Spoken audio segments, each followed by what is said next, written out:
Hello, and welcome to Life with God, a podcast where we explore key ideas in God through conversations with students and expert guests. In Season 4, we have been focusing on the concept of beauty, and our guest in Episode 12, the last episode of this season, is Esther Knott, Associate Director for the North American Division Ministerial Department and Director for the In-Ministry Center at the Andrews Seventh-day Adventist Theological Seminary in Berrien Springs, Michigan.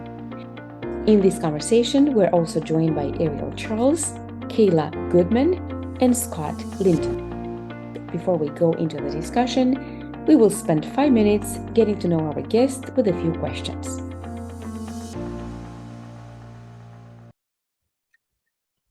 Describe your childhood in a few sentences. I grew up always knowing that Jesus loved me, didn't know anything else, had parents who modeled to me a loving Heavenly Father. And so really, I have no excuse not to see God as somebody that I want to give my life to. Okay, so where would you say you're from then? Okay, so where I'm from is it's kind of tough to answer. I was born in Trinidad. We left there when I was 1. Then I lived in England for 7 years, then grew up in Toronto, Ontario, Canada, and then came to Andrews to do my master's degree to do my undergraduate degree, and then have worked in the United States ever since then. So I have friends who've lived in one town, Niles, Michigan. I've lived in 4 countries. What is it like being a trailblazer for female in ministry?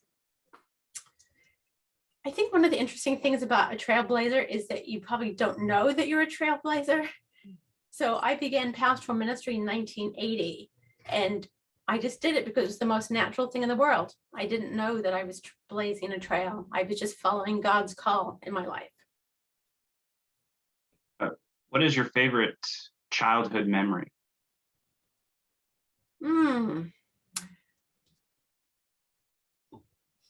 So one of my favorites, I hate that when they say what's a favorite, because that's like it has to be the top of everything.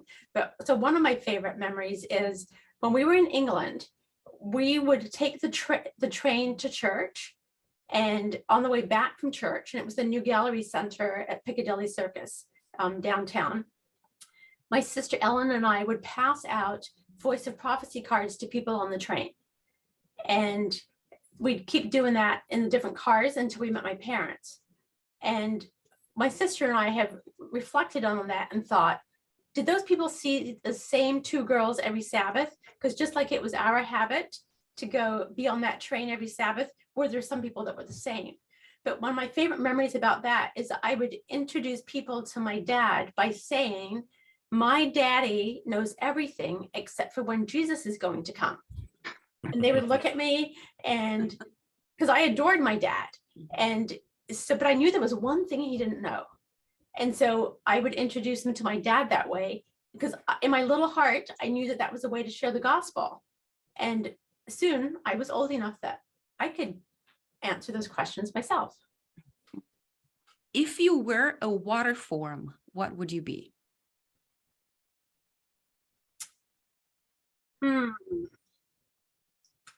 My first idea was a fountain, but my second one is a waterfall, only because when I've taught academy high school students and we talk about describing heaven and what our home would be like, my door is a waterfall. And when you approach my house, it just stops. So instead of walls, it's a waterfall. Interesting. What is a comfort food for you? Soup and salad. That's our Friday nights. That's what we do when the sun goes down early here, Ariel, when it goes down early in Michigan, soup and salad. Very simple, very nice. Who is a mentor who has impacted you in your life? My dad, because he just modeled, he was not a pastor, but my dad, he loved Jesus so much, and the Adventist church, its mission and its message, and that just became ingrained in me. What do you love most about Jesus? that he loved me first. He's so approachable, and I feel that he cares about me. And when somebody treats you that way, it's so easy to respond. How did God come through to you at your lowest?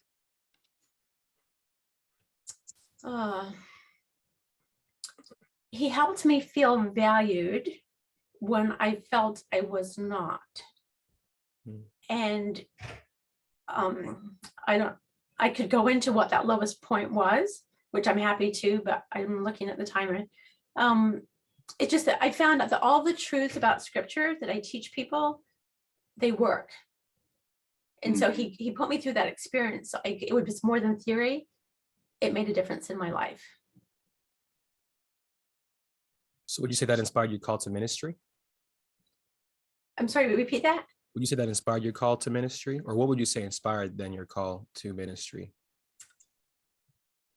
My local church community just gave me many opportunities as I was growing up. From the time I was 3 years old in England, I was up front doing things at church. And then when I grew up in Toronto, I was very involved in all kinds of ministries. So it was really the opportunities that people gave me to serve, to grow my gifts, all of that. It's a community that recognize, I don't know that they recognize my calling to pastoral ministry.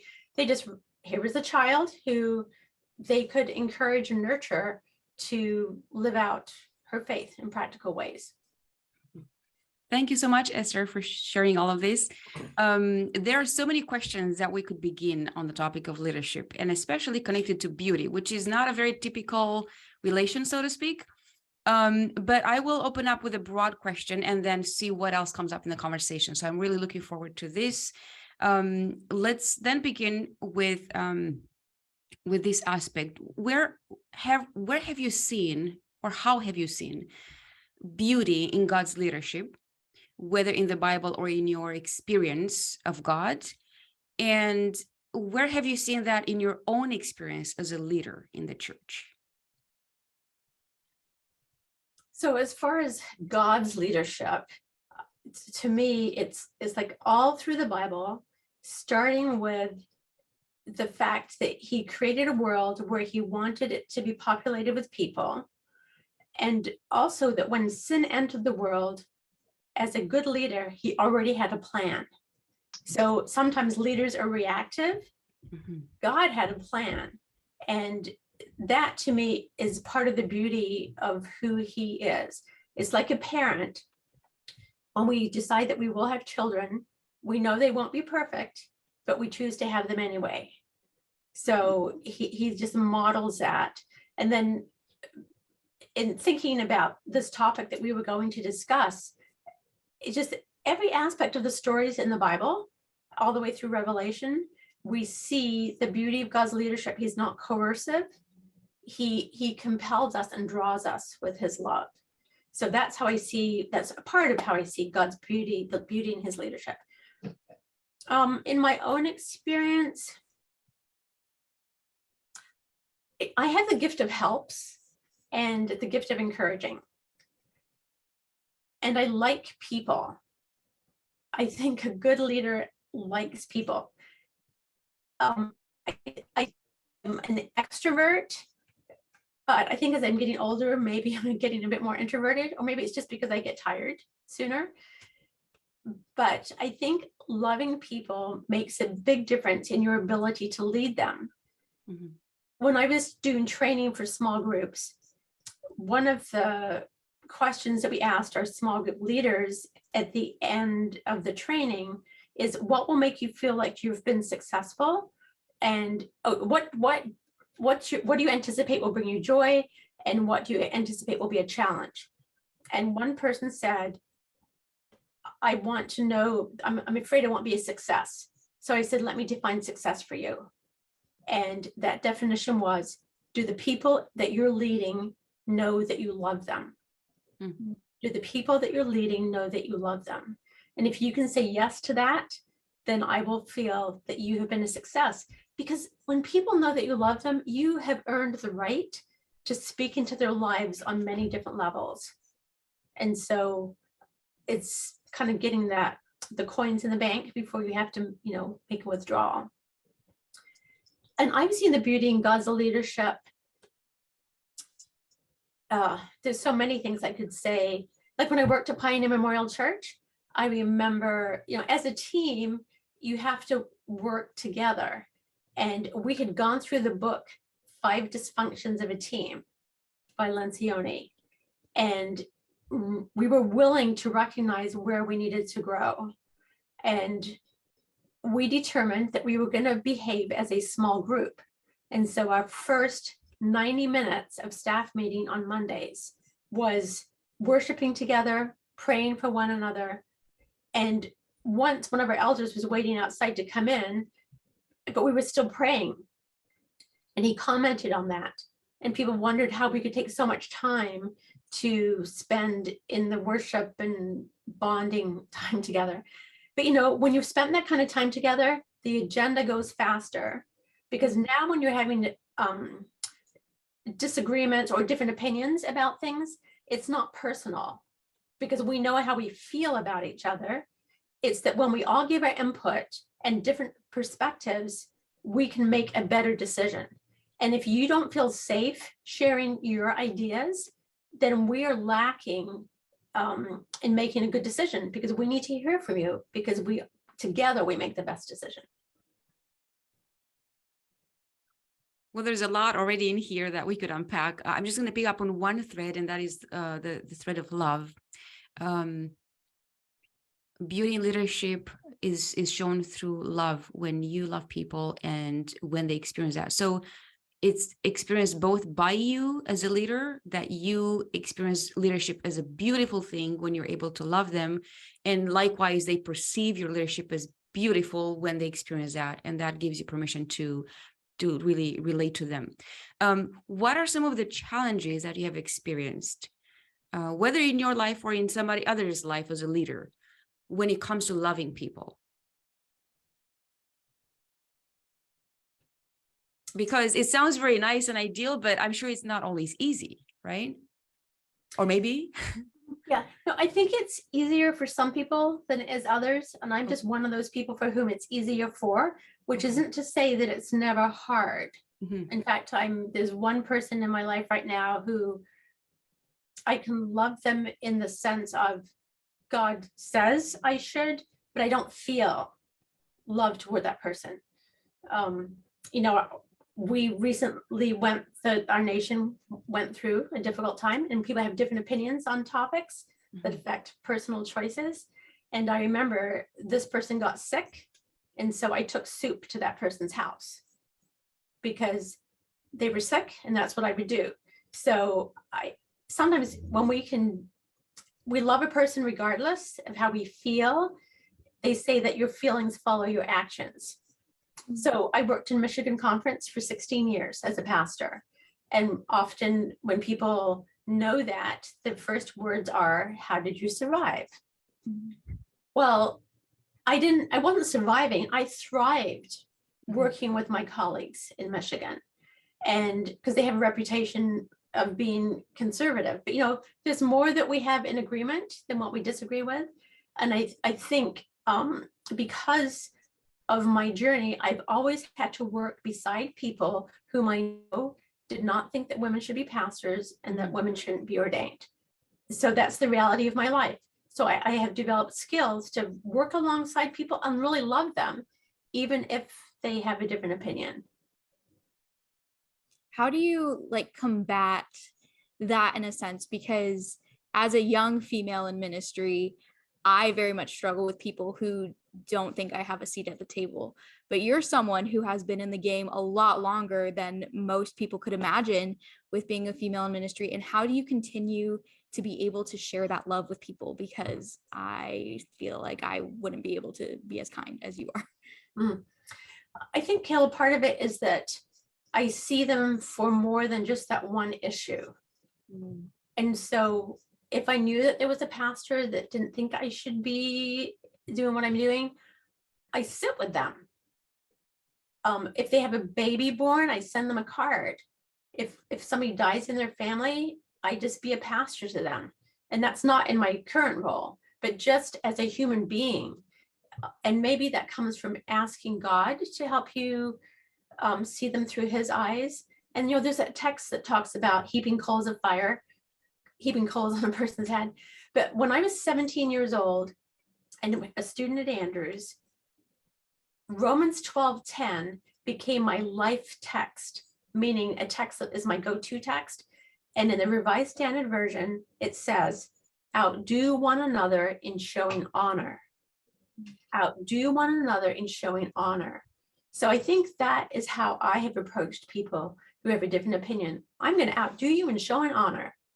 So as a pastor of pastors, how do you continue that legacy that was like ingrained in you as a child to like continue just caring for people? And like, how do you teach others to do so, I guess is what I'm asking. Oh, I love that question. One of the ways that works is in my role as the director of the MA in Pastoral Ministry program. We have about 300 pastors that are in that program, and it's offered through 9 unions. So I travel to the sites once a year to meet with the students, and also they come on campus. Ideally, they come on campus for their first class, which doesn't always work out, but we get to spoil them. One of the professors actually said, "You're just spoiling your students." And I said, "Yes, that's what we want to do." And one group gave me a card where they all signed at the end of the week. And it said, "You are the closest thing to a pastor that many of us have." And that just really warmed my heart, because that is what I'm supposed to be doing.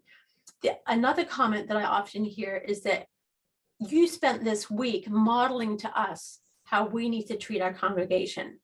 So Kayla, I think what you said is that in answer to your question, I think I model it through the way that I treat people. And I know that we can make a difference in a classroom, in a building, in an office, by how we choose to be. And I'm going to share an example it might seem self-serving, but it's just really the facts. I remember when I worked at the General Conference building, I had done something, a person said to me, "Esther, you've changed the whole culture of this building." And I said, "Well, I think it's because I'm a female, and that's what females can do." He said, "No, it's because you're Esther. There have been many females working in this building." So it's like, what are your gifts that God can use you to lead with that can change the culture in a building? Because I think that is leadership. You might not be the president or a vice president, but you're just a person doing your faithful job, and you can slowly change the culture of wherever God puts you to have influence. I love that. As a follow-up to that, you are now in a position where you travel a lot. So how do you continue to make sure that your cup is being filled as you're continuing to fill others' cups? So 2 things. One is when I travel, I don't take my big Andrews Study Bible with me, or the new Bible commentary set, which I want to take because I'm reading through it. The Andrews Bible commentary that's come out. I have little journals that have a different book of the Bible in each one. So I take that. So I'm still having my personal time with Jesus. But my cup gets filled by making a difference in other people's lives. So the moment I get in the car and I head to the airport, I pray, "God, give me eyes to see who I can help, how I can be a blessing on this trip." And I have so many stories about helping people, whether it be a flight attendant, the person at the gate when a flight has been canceled, or just the person that sits down beside me who says, "Well, as soon as the movie starts, I'm going to be watching that." Or people find out I'm a pastor, and then they have questions for 3 hours that they're asking me. So my cup gets filled just by making a difference in the world. That's all I need. I wanted to go back a little bit to culture and making a change in culture by love. I come from a culture, being Haitian, that, the pastor is kind of seen as not someone who's unapproachable, but is very kind of cold, not stern, kind of very stoic personality. That's how they kind of portray themselves, their pastoral persona. So I guess an understanding like this is kind of how it's structured. How would you say one could change that kind of how the pastor is viewed and how the pastor relates to the members? So I suppose if I was talking with pastors in general, like how does that behavior reflect Jesus? So I'm a little annoyed by that kind of persona, especially if it's put on like I'm more important. If it's based on some insecurity that they have or a wall that they have put up because they don't trust anybody, then those are the issues that we would need to work on. So I've had male pastors in my community that have been a little bit like that. And it's not on purpose, but as we love others, they learn to trust us. And some of that comes from supporting what's important to them, find out what's important to them. And as we choose to support them, they trust us because we're not fighting against them. But I think there's two things to clarify. Is it a persona that they think pastors are supposed to be that way? Or is it some inadequacies they feel within themselves that makes them put barriers up? Then how can we work to address those issues? Because I don't think what you described is the way that that's not the way that Jesus lived. Mm-hmm. Remember when little children feel that they can come up to him and sit on his knee? He's not putting up the kinds of things that you just spoke about.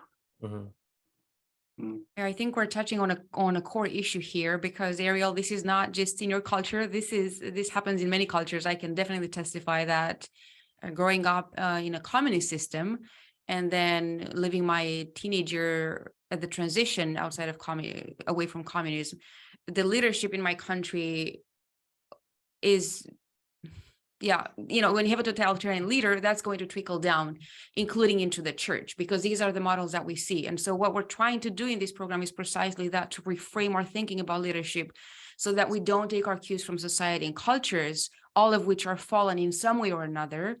There are many issues in cultures that can be reflected in leadership, and to find our cues in God. And so Esther, you're leading the conversation in that way by providing illustration as examples. I'd like to comment for a second regarding this, to the idea of plan, because I never heard before this concept, the way you phrase it, that God's leadership and especially his beauty in leadership is reflected partly in that he had a plan for humanity, including what would happen when we fail. How do you see God enacting that, and how can leaders then be prepared or be planners in a way that is not coercive, as you said, but is serving the community through their planning? So systematic theology, if we were to look at the stories in the Bible, we would see that repeatedly God tried to lead. He was a leader. They wanted a different leader. And people failed. He did miracles for them and they forgot them. So one of the things about his beauty is that he kept at it consistently, even when people failed. He never failed, but they failed. So I think if we look for that in the stories of scripture and not just say, I'm not like the Israelites, we can, or even the church, remember when Jesus kept telling them that he would die, but he would rise again? It's like they didn't hear him. Mm-hmm. And how different the story would have been if while he was in the grave, they would have gathered together and said, hey, hang in there, because tomorrow we can have the party because he's going to be alive. So we see that God planned for failure with his people and kept working with them even through that process. And then the second part of your question was? I don't remember right now. I don't remember. How can we plan for that as leaders? Yes. Yeah. How can we plan? How can we use our planning skills without being coercive? Because I think oftentimes those get confused, and leaders, are too authoritarian in leading out with their planning skills. Mm-hmm. Because God is both. You just mentioned that God both plans, but also he's not coercive. So how does that go together? because I work in academics, the thing that came to my mind is, so students have a certain amount of time to complete a class, Yes. and yet we know that they can get an incomplete. We don't want them to get an incomplete, but if they have most of their work in and there are circumstances beyond what they can deal with, we allow them an incomplete. So to me, having that policy of an incomplete is planning ahead for, I won't say failure, but it's planning for the fact that life happens. And so we want to make room for that. I think as we address policies in our institutions or in our church setting, but I'm thinking within our institutions, we need to make space for the fact that everybody's life is not the same. Like even coming into a master's, the MDiv program or a master's program, specifically the MDiv, a route to pastoral ministry, the gold standard is the MDiv. You know, people do the undergraduate. Some of you have pastored, then you came to do your MDiv. But we have a lot of second career people that are coming into pastoral ministry. So how do we create a pathway for them to do that? God is not a cookie cutter. And he brings these second career people that have so many skills, brings them into pastoral ministry. So I think in our planning for varied approaches to things is how we use our leadership skills as we bring them to bear in policy. Because when I started this job, the degree had been around for 30 years. And I was new, coming from pastoral ministry into this world of academics. And I remember sitting on committees and saying, so tell me, why do we have this policy? And maybe it was good 30 years ago, but life is different now. And policies are there to help us to help people. And so I think that's a contribution that we can make by questioning politely, respectfully. And I've been frustrated. I actually walked out of a committee, not walked out, I left a committee when it was over. And I said to somebody, I don't know if it's okay to say this on this call, but I said, I hate those people. That's how I felt. And I realized I probably shouldn't have thought that, but that's the reality of how I felt, because I felt they were just stuck in one way. And I don't hate those people, but that's how I felt at the moment. I had a question just to sort of follow up. You talked about how when you came into the leadership side of the MDiv program, that there's a lot of cookie cutter type of, policies and ways that they went about the MDiv program. Like you come in this way, you produce just this type of one person. And I hope I'm understanding that correctly. How has that changed, and also how has that affected the beauty that is demonstrated in church? Okay, so I actually oversee the MA in pastoral ministry, but our master's committees do meet together. What I have seen, the transition in the MDiv office, that people can take at least up to half of their credits remotely. So they can keep working, they can do classes online, or join some of the MA pastoral ministry intensives. So I see that flexibility of recognizing that not everybody can come here in the same way. Some people, they have car payments, or their spouse has a job, they're a physician in the community, or a teacher, or they work at a conference office, and they have 3 children. If they had to move to come to Berrien Springs to go to school, it can be very difficult. And more our denomination is looking at not wanting people to go into financial debt, to take out a lot of loans. So I appreciate the flexibility of leadership, and through research that has been done.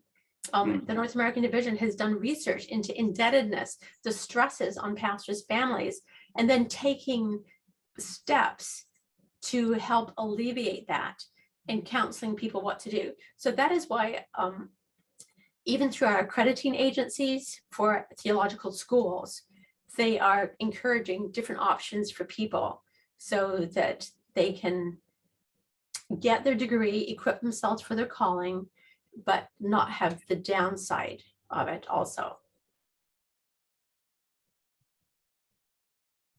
Sometimes it's also helpful to understand something via negativa, so to speak, what it is not.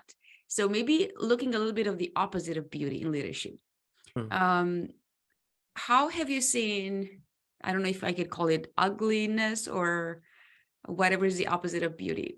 How have you seen that being manifested so that at least we know we can recognize it maybe? As you share that we can recognize, oh, that's not beauty, because our concepts are very relative.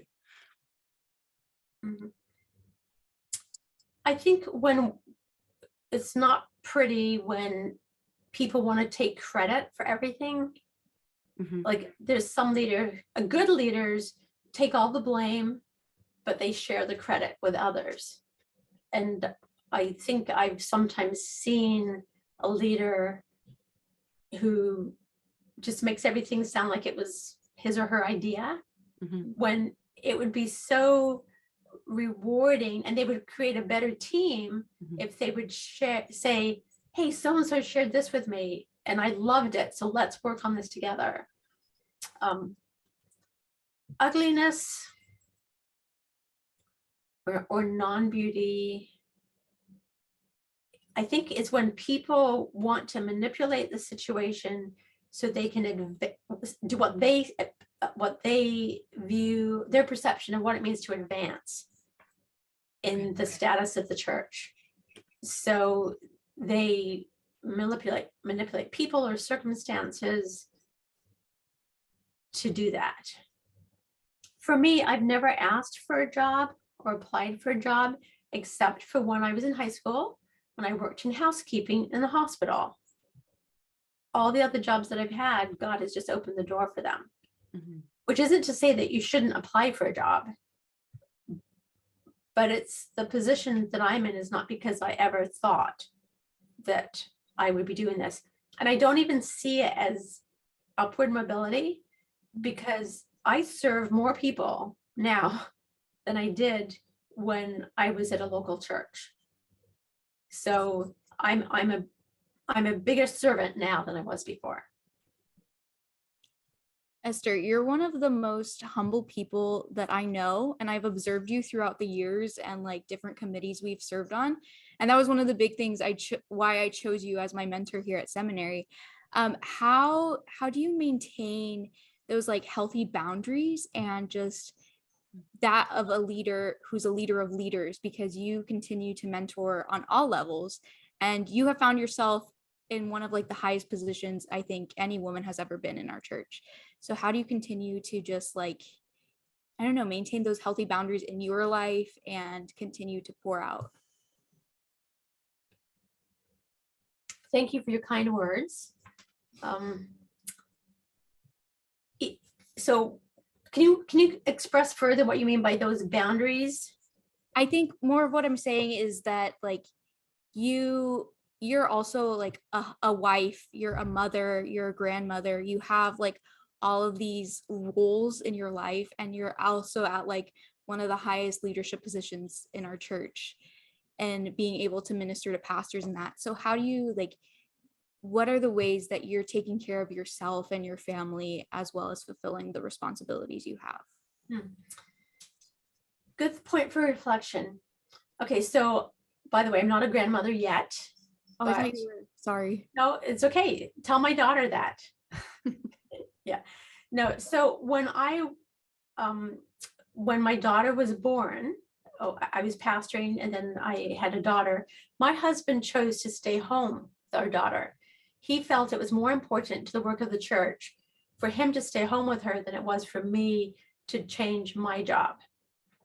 And I had a very good, I was at Sligo Church at the time. And, you know, I took Olivia, I took her to staff meetings with me. I nursed her until she was 7 months old. I had a very supportive community. The congregation was so excited that their pastor had had a baby. And so, and God gives you what you need, because Livy, she was so content. If she had paper and a pencil, she could sit through any committee. And so she was able to go with me. went with me to the hospital, and she would make cards for people and she would sing to them. And I remember once I was giving a Bible study to somebody. Livy was preschool. And in the middle of the Bible study, she'd been coloring or something. She came and she whispered to me, and it was like, "Mommy, don't forget to tell them about," I don't remember exactly what it was, but it was like, yes, we were going to be coming to that in the Bible study. She had sat through so many Bible studies that she kind of knew what some of the things were that we should be talking about. So God gave me a wonderful husband who was supportive of my calling to ministry. And so that's one of the ways with the boundaries. But Kayla, sometimes people think that I'm like, they'll see me clearing the tables when we have some function. So it's not only because I'm trying to help the people who are cleaning up, but it's an easy way to talk to people. I can connect with the whole room because I'm clearing their dishes. Otherwise, because I'm too shy or I'm not skilled enough to come up with a reason to stop by your table. But if I can say, "Can I take that for you?" I've engaged them in conversation. So there's a method to my cleaning up. It's a way to connect with people. That's very cool. And I've seen you, that's actually, it really transpires now through this conversation, the way people have consistently seen you, including myself. You are there around people and you find your ways to connect with them. And it doesn't have to be always a deep conversation, but you're present and you're making yourself available. And you give this impression that that you're available, that you're there for them. And I'm sure that has opened many doors for further discussions, for deeper connections as well. So I really like that. I will definitely remember that piece. I wonder if we can explore a little bit more something that you mentioned during the speed round that we didn't have enough time then, about when asked when God came through to you at your lowest. And you mentioned that he made you feel valued when you weren't feeling valued or valuable to others and to yourself. I don't know if that was in the context of leadership. You've been a leader for so long in so many roles. I don't know if this was in the context of leadership or before that, maybe as a younger person, teenage or child. But would you like to explore that a bit more with us and share more so that we can glean more about God for that experience of yours? Sure. Even as I thought of where you were heading just now, it's when we go back to a situation, our memories and our feelings come back to us. And so it's easy to tear up when those memories are pulled back up. So I'll share the story with you, but I'll try not to go deep into those memories because I want to be able to talk. And when I'm crying, I can't talk. But no, when I was in my 20s, I went through a divorce. And as a female pastor, it was like, it's bad enough if you're a pastor and you go through a divorce, let alone a female pastor. My husband at the time decided he didn't want to have anything to do with God or the church or anything that reminded him of it.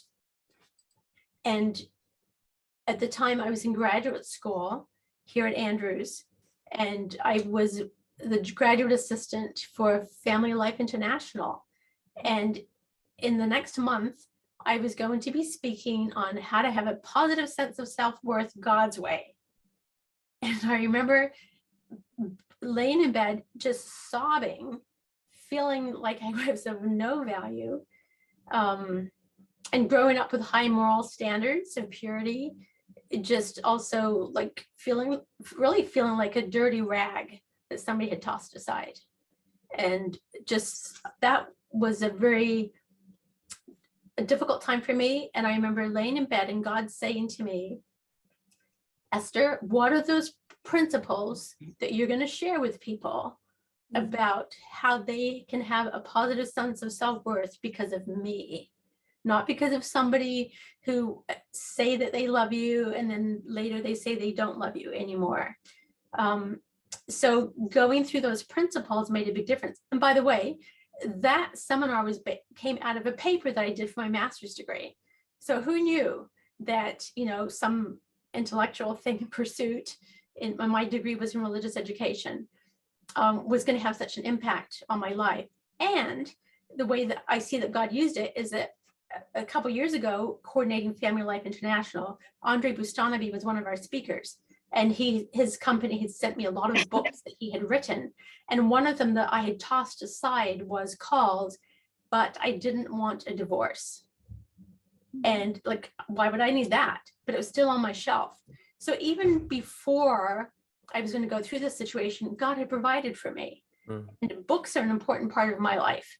When I read, I'm changed, whether it's the Bible or some devotional book or some practical ministry book, whatever it is. I'm a like a immediate implementer.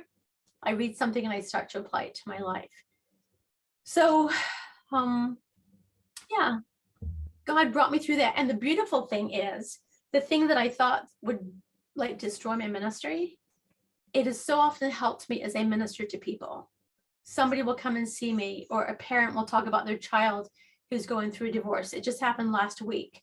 A conference president talked with me about their child, a very destructive situation that they were in. And when I shared that when I was in my 20s, that God had helped walk me through the pain of a divorce. And those of you who know me and have met my wonderful husband, Ron, for whom I've been married to for 30 some years, God is a God of new beginnings. And I can't imagine this beautiful gift that he gave me in my husband.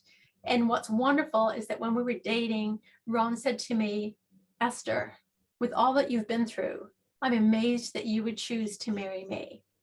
So meaning that with all of the things that I thought were the downside of who I was, Ron saw those as the beautiful things that had shaped me into the woman that I had become. Mm-hmm. And that's the person that he wanted to marry. Because we have a choice. Do we become better or bitter? And the only difference between better and bitter is that letter I. And if we focus on the I, we'll become bitter. But I chose to become better. And I'd read a quote that said that when you're feeling down and you're lonely, go and find somebody who's worse off than you are and do something for them. And so during that time, that's what I did. And I shared that quote with somebody back then. He had been shot. His wife had committed suicide. He'd been assaulted at this public school where he worked. And so when he said, well, was I the person that you went out and did something good for? Because, his life in comparison to mine was hard. I think we can always find somebody who's in a worse situation than we are. And when we focus on trying to help others, we become healthier in the process. Thank you so much for sharing. Just want to say I appreciate you being vulnerable and sharing that. One thing that's often lacking is authenticity, especially even when we talk about what it means to live a Christian experience. So I just want to thank you for sharing that. And I wrote it down too. I was like, better or bitter? And the only difference is the I. And I'm going to take that away. But just as a follow-up question, how can we communicate real beauty versus fake beauty? Because what you're communicating is real and authentic, but there seems to be this, tends to be this fake. So how can you, what would you, I guess, give advice or counsel towards the real? Scott, I think that if you have one person in your life with whom you can be authentic and who you trust, it will enable you to do that with other people.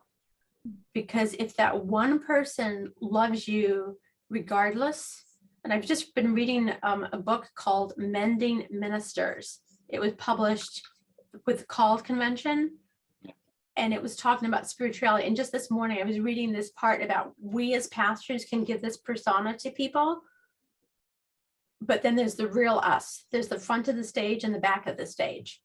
And so I think if you can find one person that you can do that with, that will really free you to be more authentic in other people.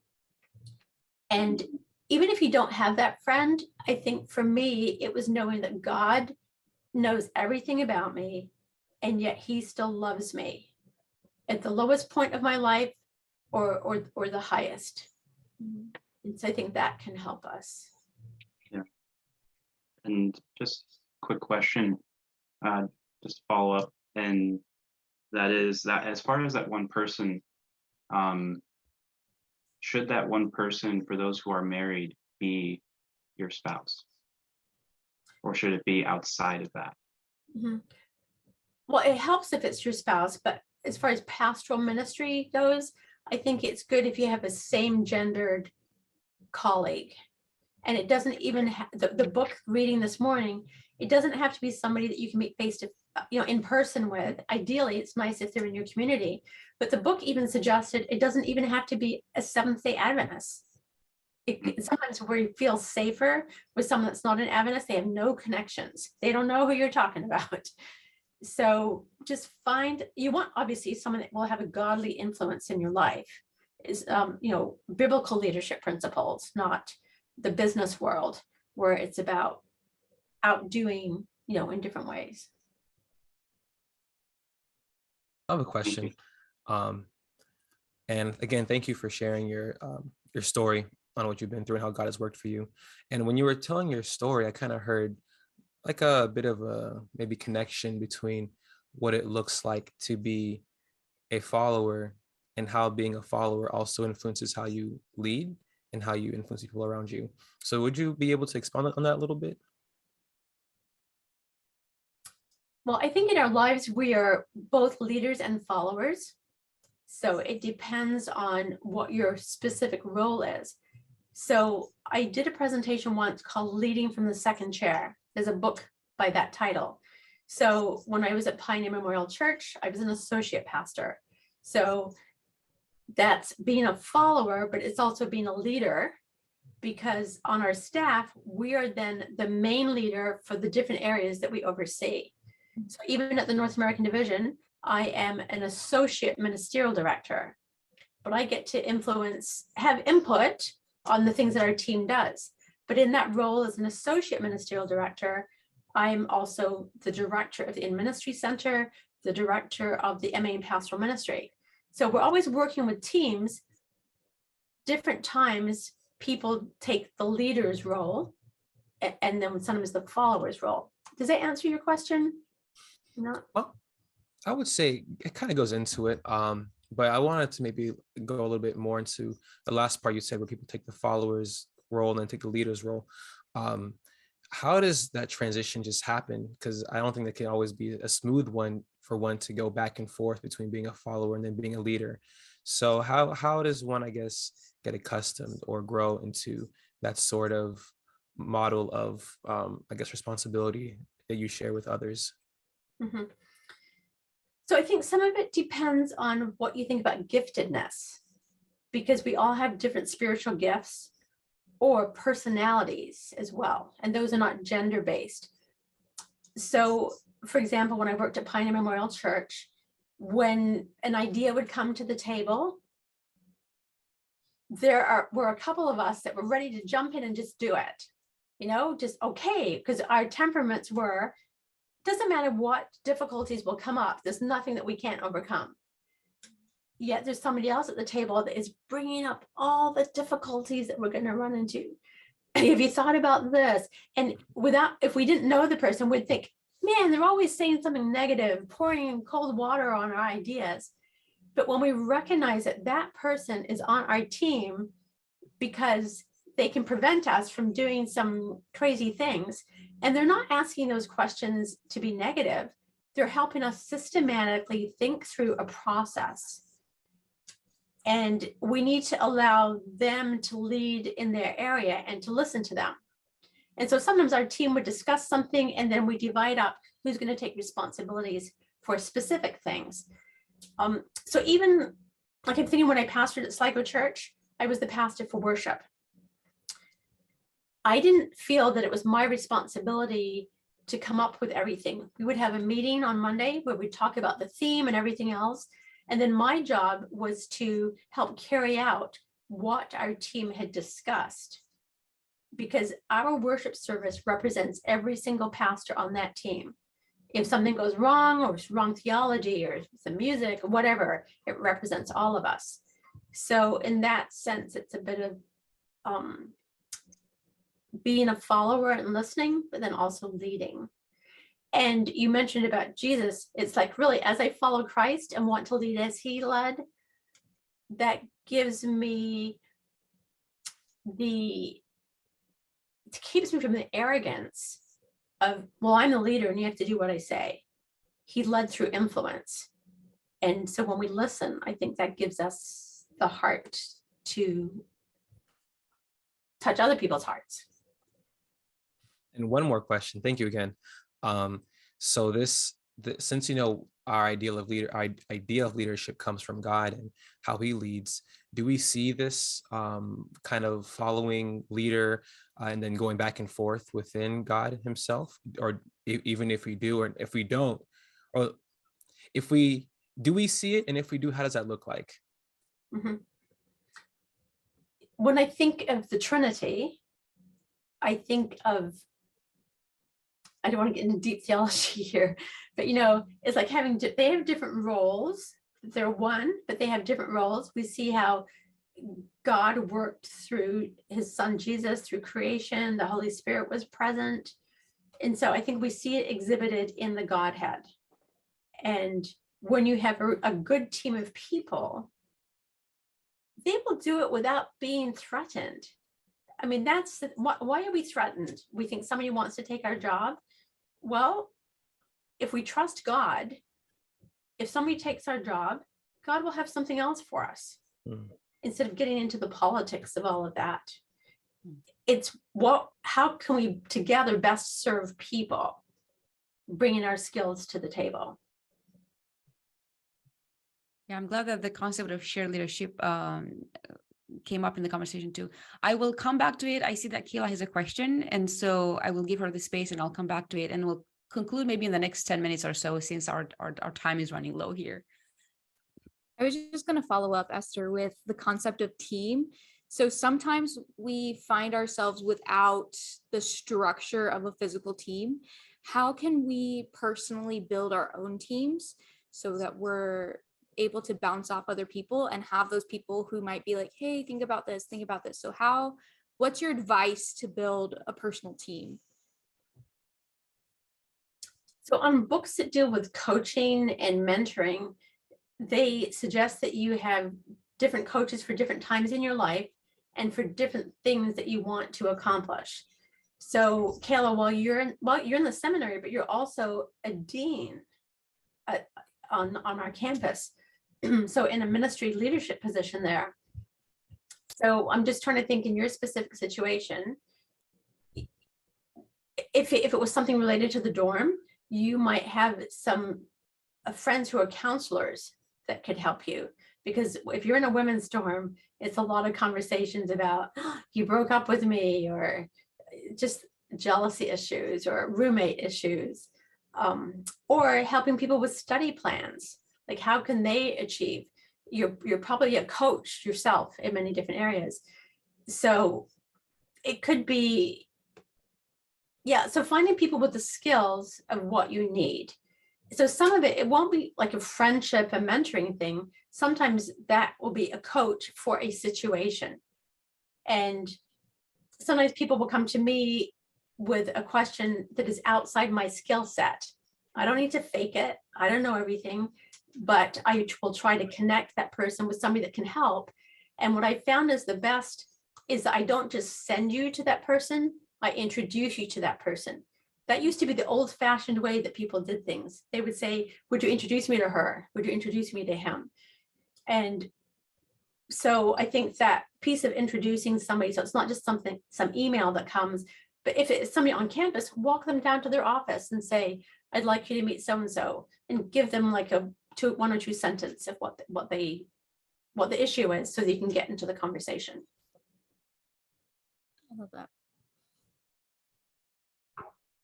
All right. Well, I was looking at the time and I'm realizing we're close to an hour of discussion, not quite, but close to, and it really felt like 5 or 10 minutes to me.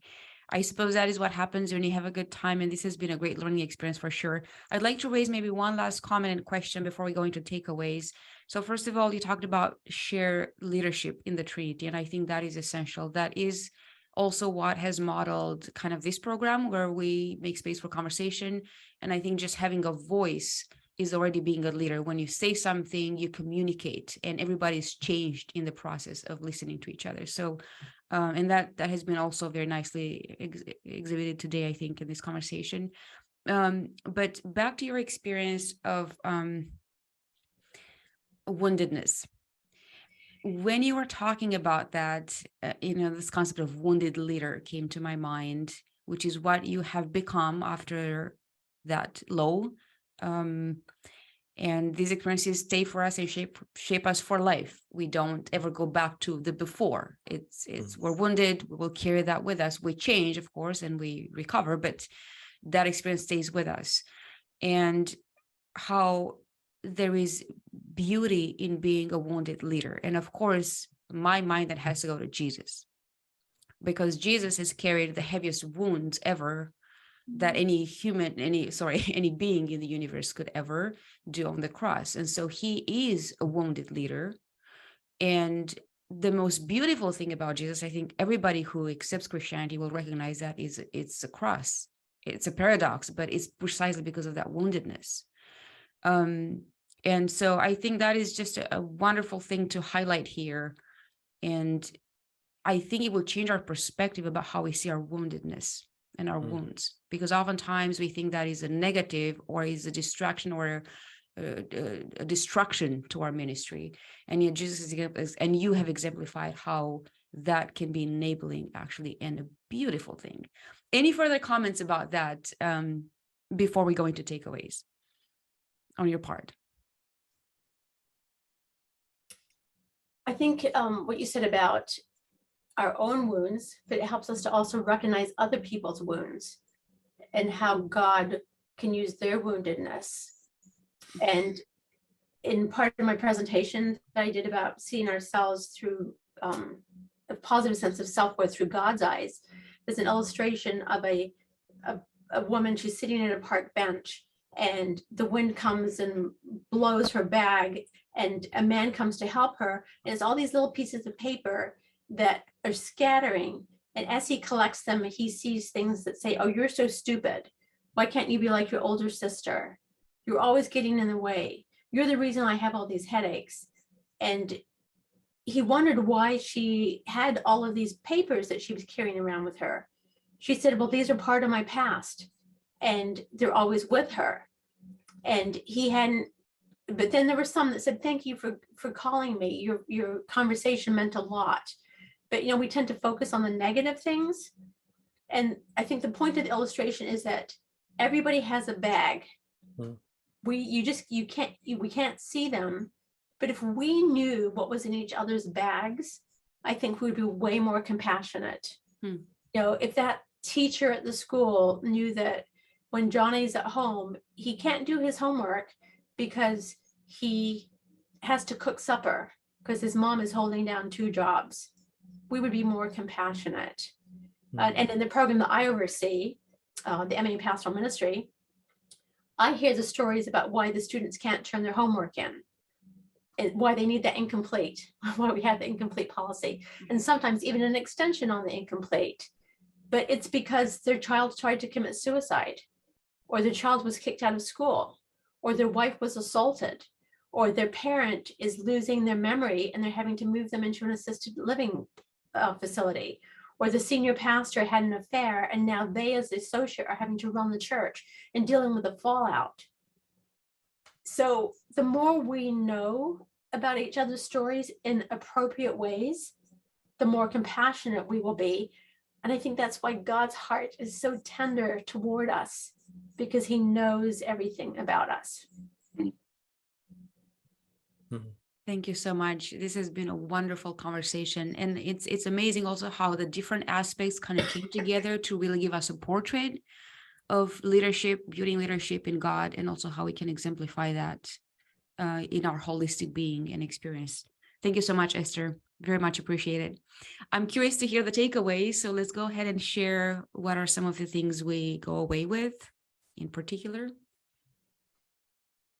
I guess I'll go off. One thing I took away from this discussion was, I guess, a model of how God leads. And I was just kind of making a mental list of points that I got. And, I definitely heard that he leads by having a plan, and he leads by love. And he also leads, I would say, in being able to care for us, which I guess would tie in also having a plan in love, but I guess kind of goes a little bit further in how the action is done. So thank you for being able to reveal that to us. I think Go ahead. Go ahead. No, go ahead, Kate, please. Okay. I was going to say, I really like the concept of having the space for an incomplete, because oftentimes we tend to harshly judge ourselves and others when it comes to expectations. And the beauty of the plan of having an incomplete is okay to take that space to continue to develop. Oh, I love that. Good. I wrote down several things, but I'll just share the two that sort of stood out to me, which was at the very beginning when you were mentioning about God having a plan, and as you're describing God's leadership style and how beautiful it is, because wouldn't it be awkward and weird if he didn't have a plan? Like, we wouldn't be in the scenario we're in right now, living actually out the plan that he had from the very beginning. So that to me was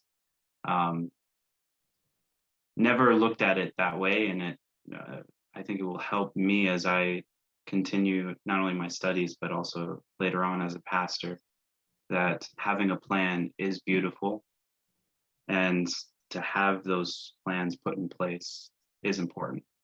The other point was the better or bitter. I don't think I will forget that. That one expression of just how you have the choice in your life to continue to be bitter or continue to be better. And the difference is getting that I out of the way and having God sort of be the premise and sole purpose of getting better. So thank you. And Scott, I can jump in. It's just that you've seen in your own life two people who've gone through the exact same experience of hardship, but they're different. One has become softer and more approachable. The other has become hard and maybe doesn't leave their house or become cranky. So we do have choices. I think I have several, but I will only share two. It's been a very rich conversation. Coming back to the idea of planning, I think sometimes we use the word vision in leadership, having a vision, having a plan. And I love how you connected that with love. And this is the way I take it with me, that planning is consistent in love, but contextualizes the expression of love to serve the current needs. That is what I understand from the different examples that you gave. So that planning is not authoritarian, but rather is serving based on love. And also the concept of woundedness, I think just understanding that God brings good out of evil. And there's beauty in woundedness, not seeking to wound others or to be wounded, but that when it happens, because life will bring that in our lives, that we can use our own woundedness to become better servants, look at God for that example, but also find, as you expressed, find ways to connect with other people and see and encourage them to use their woundedness as an expression of beauty and service. So really wonderful discussion, a lot to take away. What are your final words for our group here and for our listeners and our viewers? Well, thank you for the conversation today. It's certainly like my brain was having to keep working to try to dig deep to find the answers. And it's been a good reflective journey. And I think that reflection is an important part of what it means to be a good leader. And so to make space for these kinds of conversations I think helps us all grow. So one thing I wanted to just kind of end up about with leadership is that leaders are often those that have to help bring about change. And part of that comes from, we help to define reality, and then where is it that we want to be? But we have to know where we are in order to get to where we want to be. And so I see this in the beauty of God's leadership. He helped us recognize that we are sinners, and he had a plan, and he's helping us to get there. And God is he promises pardon for me. But one of the beautiful things I like about God is that he gives me the power to become whom he knows I can be. Mm-hmm. And as leaders, I think that's what we also must do for the people that we serve, especially as pastors. We want to help our members become the way that God already sees us. And that's modeled through the stories in the Bible. And we can also model that in our life, as some of you mentioned, about being transparent, that we're not perfect, but this is how God has helped us in the journey. And when we mess up, say that we have, go back to the people and say, I didn't handle that the way. Now that I reflect on it, I can see how when I said this, it might have made you feel this way, or I became defensive in this area. So let God continue to change our lives so that we can be change agents for the kingdom in other people's lives. A heartfelt thank you to our special guests and to the student panelists for their thoughtful engagement. On behalf of our sponsor, the Adventist Theological Society, and on behalf of the Life with God team, I would like to also thank our viewers and our listeners for being here. We hope that you have learned some new and helpful insights that will transform you more into the likeness of God and empower you to become a better human being. As you can see, these conversations bring together young adults and scholars who have dedicated their lives to advancing our understanding of God, of the Bible, and of the complex human personhood. It is a unique opportunity for you to get to know these committed servant leaders and learn from them as they interact with students from around the world.